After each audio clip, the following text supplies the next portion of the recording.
Hello, welcome to GIS lecture series of GeoAfrica Sustainable Environmental Consultant Limited. My name is Sheyi Fabi. Today we are discussing on GIS databases. Uh, Last lecture we looked at what is GIS and the component of GIS. One of the major component of GIS is GIS database. GIS data is made up of two types of data, which is called, you have spatial or geometric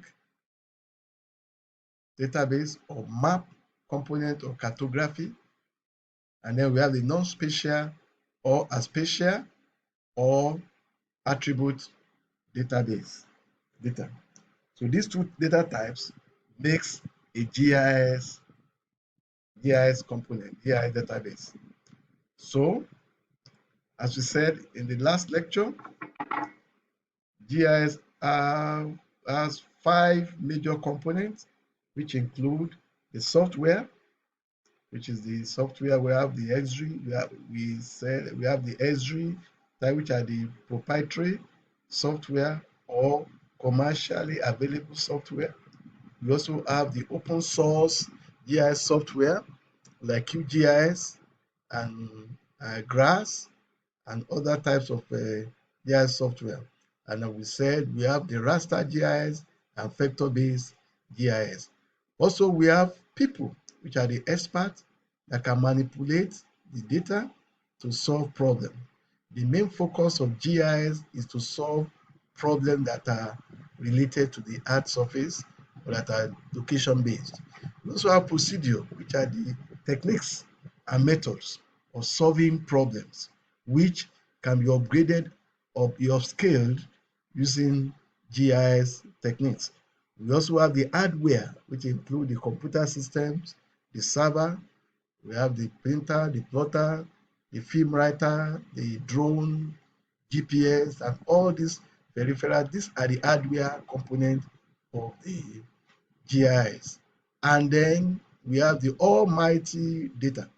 Data is critical, is germane, is very critical ingredient of GIS database, and that's what we are discussing in this lecture.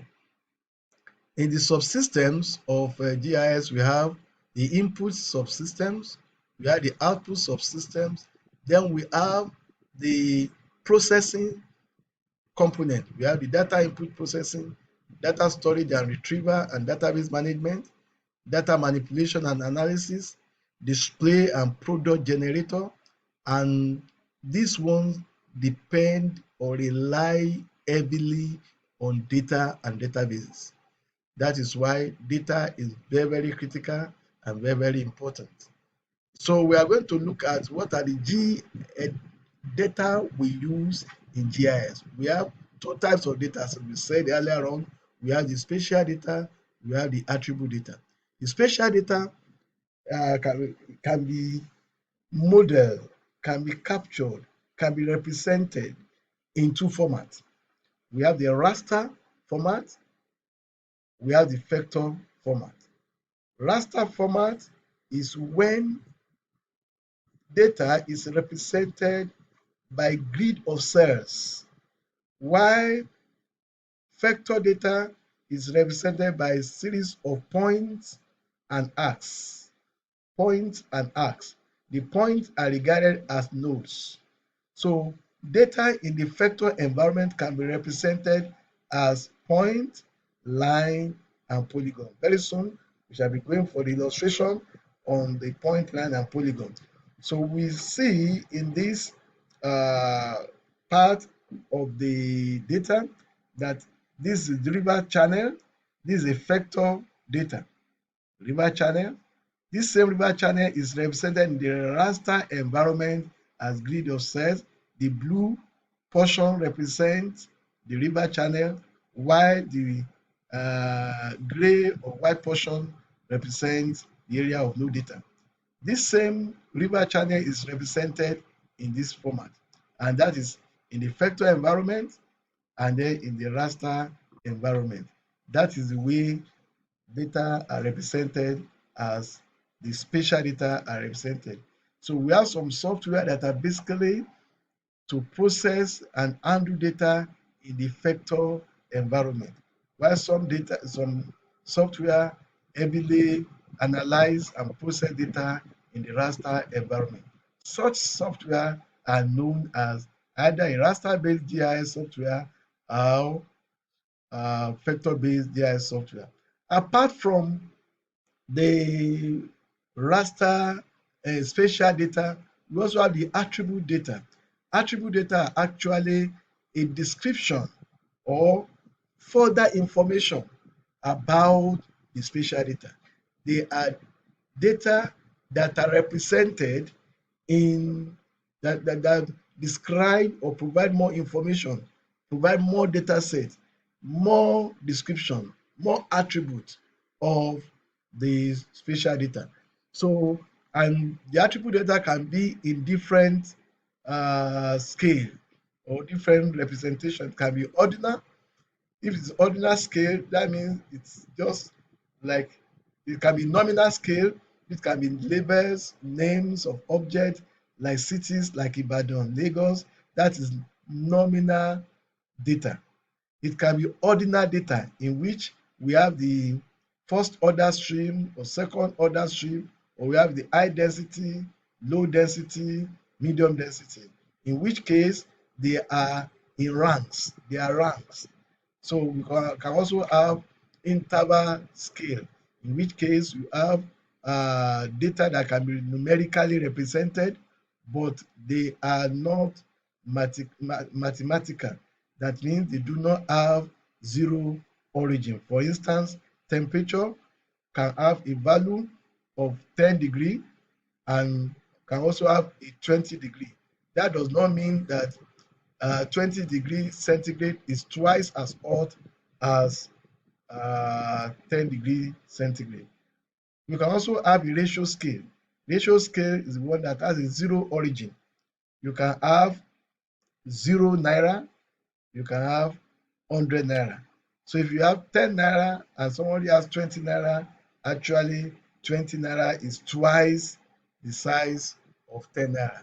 And these are the kind of, you can have quantitative description of the data, or you can have qualitative description of data. All this one can be represented in different scale. So these data sets are combined in a GIS database. So GIS database is a system of organizing large volume of data in a typical data set that can be accessed by different computers or different users at different times. So it can be assembled as layers, or it can be assembled as series of data sets in form of tables and so on and so forth.